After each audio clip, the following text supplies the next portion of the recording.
Hello and welcome to your daily dose of Satoshi's news. Today's date is Sunday, the 16th of March 2025, the year BSV comes alive. Experience the best of both worlds at betbitcoinsv.com, the best casino sports betting on chain. Have a little flutter in private using the original protocol and genuine Bitcoin.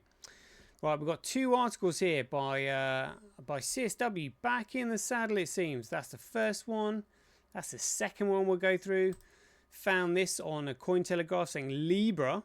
Melania's creators Wolf of Wall Street meme coin crashes 90%. Never saw that coming, really. We're just going to talk about this post from Peter Sweden, or about these Romanian candidates being blocked from being voted in. I mean, it's ridiculous. Some 365 days of Bitcoin history, and then that will be the end of the show. Right, let's get into it. See Satoshi like a cowboy in the West, riding on the blockchain that they call the very best. 1 million strong and transactions flying free. Just wait for the Terra node, you'll surely see.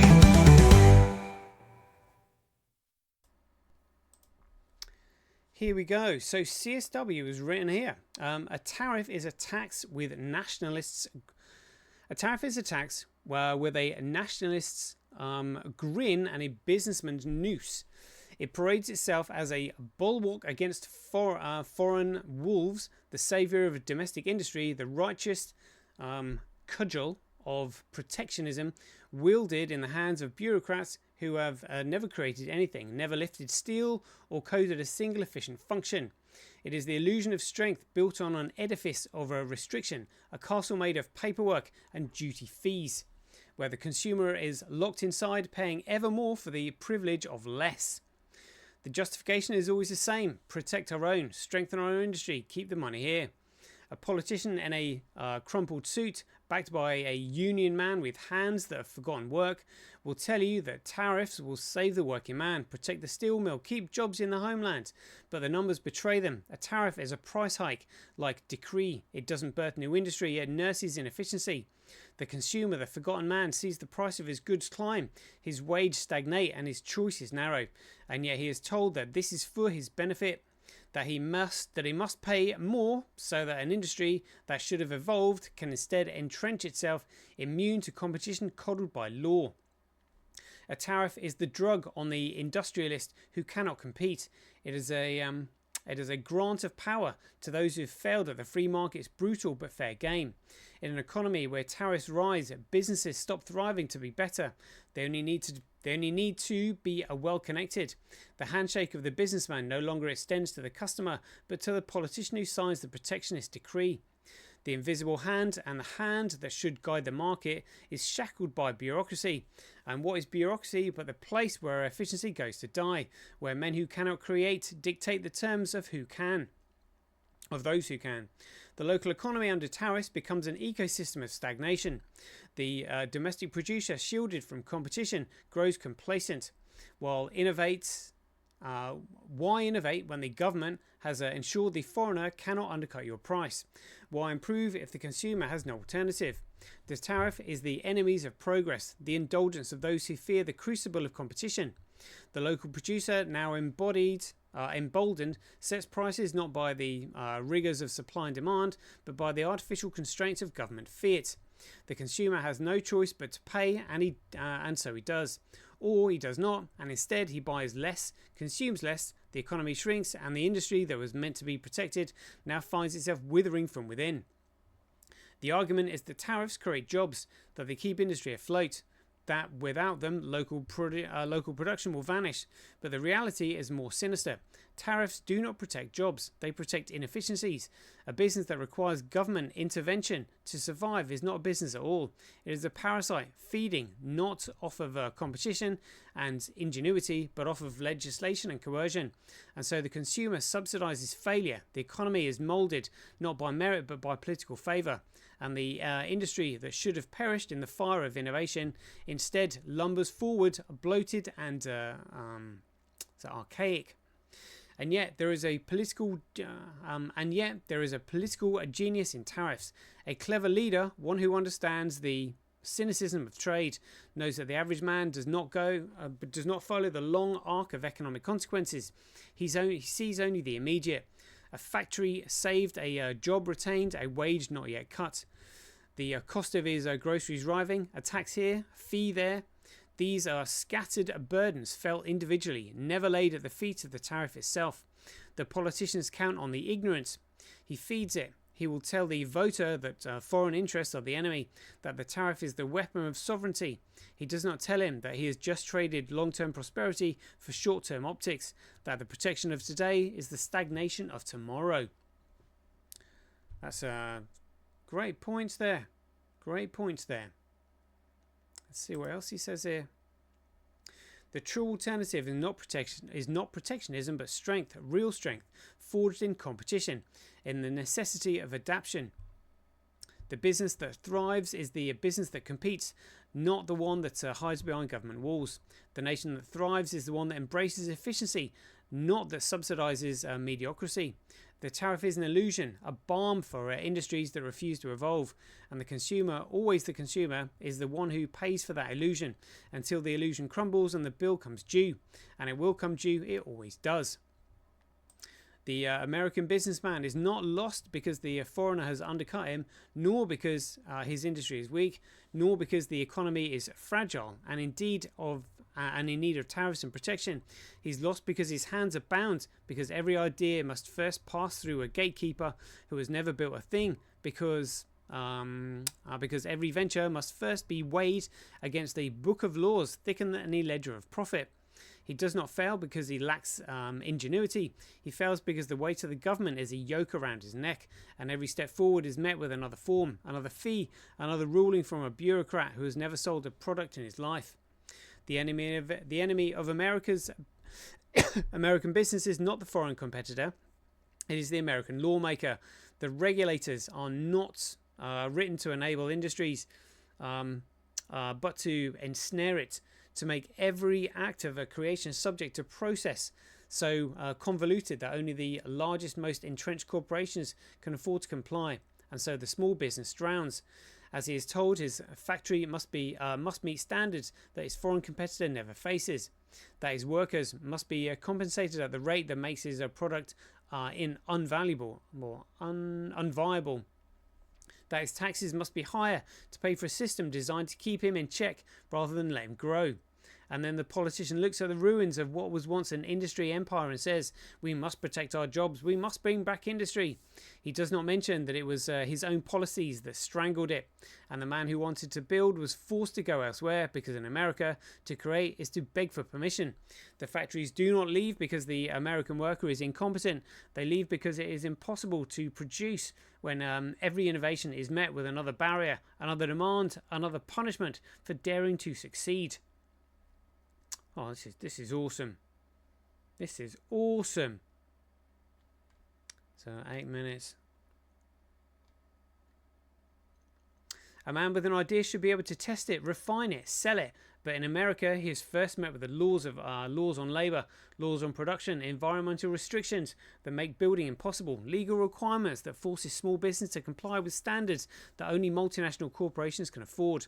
And so he does not build. He cannot afford to. He goes to another country, not because he is unpatriotic, but because his own country has made it clear that his ambition is not welcome. And what happens to the workers? They do not become a craftsman. They do not become skilled through necessity. No, they are told that they must be given a wage, a right, a guarantee. They are given minimum wages so high that the businessman has no choice but to automate, to cut jobs, to find a way around the very people that he would have employed. They are given safety nets that do not lift them up but trap them in place, keep them dependent, make them believe that the government is their protector when in reality it is their captor. It is not a lack of tariffs that makes America lose industry. It is the labyrinth of laws that the crushing weight of a system that rewards compliance over ingenuity, that forces businesses to look elsewhere because staying means death by paperwork.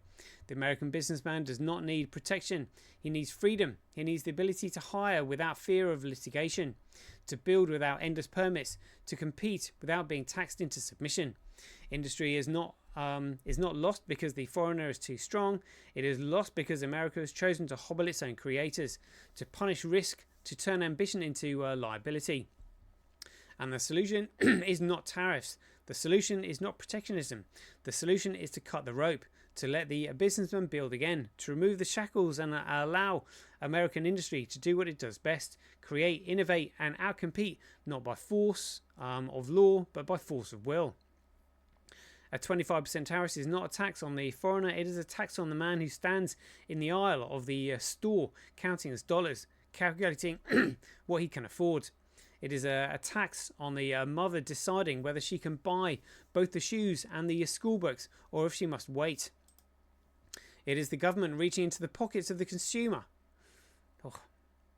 and deciding that that his money is better spent protecting an industry that should have evolved rather than ensuring that he can buy what he needs.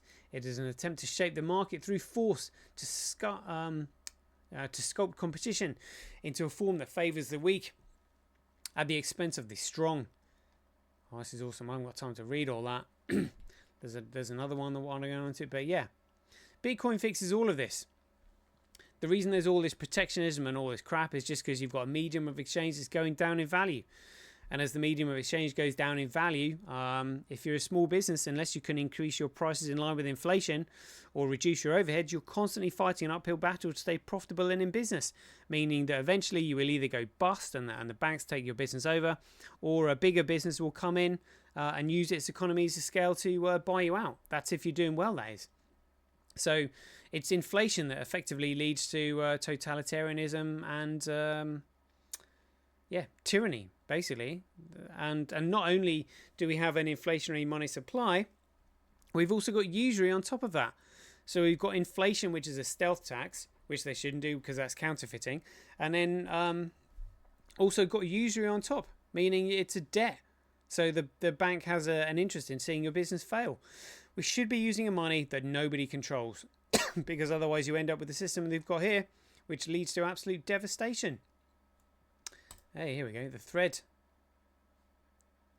Maybe that's what I should have looked at. Beautiful, beautiful. He's also said here, I wonder if this is part of the same one. Oh, there's loads here. This is awesome. Let's just read this last bit. He said the revolution will not be legislated. Governments will try to control this. They will fail. They do not understand that they are attempting to contain something fundamentally uncontrollable. Money, when freed from their hands, does not move the way they expect it to. Bitcoin at scale, BSV, not the crippled BTC version, allows anyone anywhere to transact without permission, without delay, without the approval of any entity. It enables an entrepreneur in Africa to design a product, a factory in Asia to produce it on demand, a customer in Europe to pay instantly for its creation and delivery. This is commerce without borders. The old order cannot withstand this. The tariffs, the restrictions. I wonder if he's, when he says the old order, I wonder if he's talking about the one that's trying to market themselves as the New World Order. Cannot withstand this. The tariffs, the restrictions, the artificial protections do nothing but ensure that those who refuse to adapt will be left behind. The world does not slow down because politicians wish it would. The future is not built by those who demand stagnation. The future belongs to those who embrace frictionless commerce, unrestricted innovation, and a system where value moves as easily as information.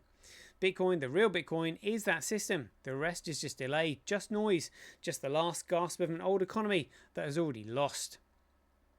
Come on, Bitcoin. Come on, Bitcoin. That's all I can say to that. Fantastic. Right, Cointelegraph says Libra, Melania's creators, a Wolf of Wall Street meme coin crashes 99%. Hayden Davies continues launching meme coins plagued with insider trading activity, despite being wanted by Interpol for previous crypto scams. The creator of the Libra, that was the one that crashed in South America. Was it Colombia? The creator of Libra token has launched another meme coin with some of the same concerns on-chain patterns that point to significant insider trading activity ahead of the coin's 99% collapse. Hayden Davies, the co-creator of the official Melania meme coin, Melania, and the Libra token, has launched a new Solana-based meme coin with an over 80% insider supply. Oh my god. Davies launched the Wolf meme coin on March 8th, banking on rumours of Jordan Belfort, known as the Wolf of Wall Street, launching his own token. The token reached a peak of $42 million market cap. However, 82% of the Wolf supply was bundled under the same entity, according to a March 15th X post by Bundles Map, which wrote, the Bubbles map revealed something strange. A Wolf has the same pattern as HOD, a token launched by Hayden Davis. He was behind this one too. Good grief, bubble maps.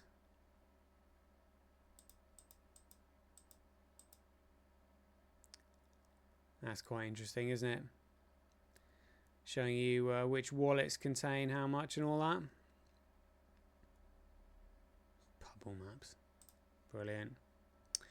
The blockchain analytics platform revealed transfer across 17 different addresses, stemming back to the address OXCEAE, owned by Davies. He funded these wallets months before the Libra and Wolf launched, moving money through 17 addresses and 2 chains, bubble maps added. Oh, he's been rumbled. The Wolf meme coin lost over 99% of its value within 2 days, from the peak of a $42.9 million market capitalization on the 8th of March at 4 AM UTC to just $570,000 by publication time. Dex Screener data shows. Oh, look at that. He's just doing it again and again, but, you know, criminals are going to be allowed to get away with it. They'll just keep doing it. They'll just keep rinsing it. What a joke. It's just the entire market is an absolute effing joke, and the regulators are purposely in cahoots, letting the market do this. All right, let's have a look at this. Peter Sweden right here breaking after banning leading candidate Calin Georgescu. Romania has now also banned Dania Sasoaca for running for president. Among the reasons given for the ban is because she is against the EU and NATO. Her party got around 7% of the vote in the parliamentary election. So, I mean, what? This is the people voting. Literally lawmakers, tyrannical lawmakers, banning politicians who are against the EU and NATO from running. I mean, it's just, it's utterly criminal. And the only reason they can do it is because the judges are paid by the banks. That's literally it.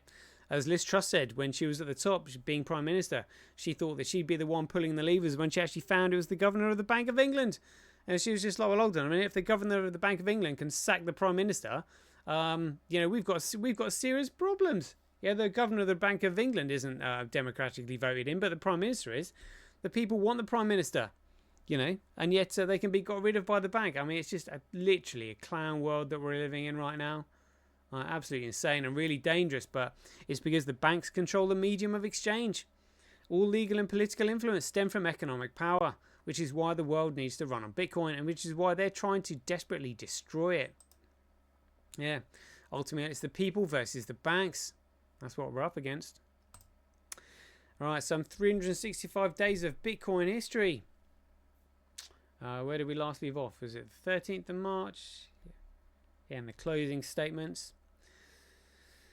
Just remind 13th of March 2024, Copa in the closing statements admitted that there were no allegations of forgery or fraud made about Dr. Wright, and that they were only putting their questions about forgery and fraud to him, not alleging them.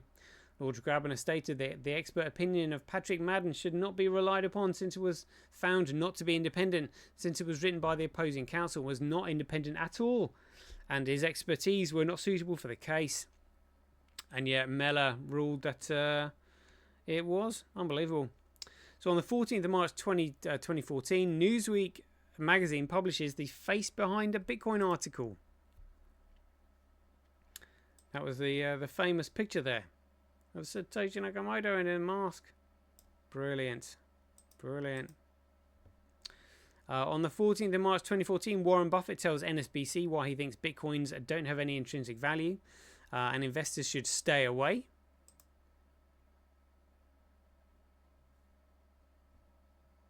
Buffett says Bitcoin is a mirage. We'll have to find out when Charlie Munger said it was rat poison times 10 or something. I was at a conference. On the 14th of March 2024, so a year and 2 days ago, after closing statements had been concluded, Sir Edward James Miller passed judgment on the Copa case and said, I've reached the conclusion that the evidence is overwhelming. Dr. Craig Wright is not the author of the Bitcoin white paper. Dr. Craig Wright is not the person who adopted or operated under the pseudonym Satoshi Nakamoto. Dr. Wright is not the person who created the Bitcoin system.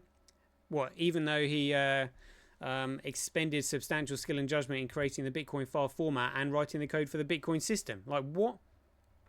And Dr. Wright is not the author of the Bitcoin software. What a joke. What an absolute mockery of justice that was.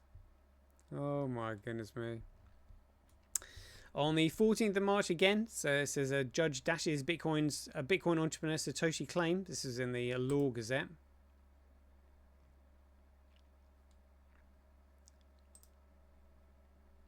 Six weeks of hearing in the High Court. What an absolute mockery that was. An absolute mockery. That was also reported on by The Guardian as well. Good grief. 14th of March 2024. Jameson Lot posted. If you meet Satoshi on the road, kill him. Nice one, mate. Yeah, thanks for that. Spot on. 14th of March 2024. Quote here: the whole industry also needs Bitcoin to stay high. As the halvening looms, the Bitcoin miners are also banking on the price of this asset continuing to soar. That was by ABC.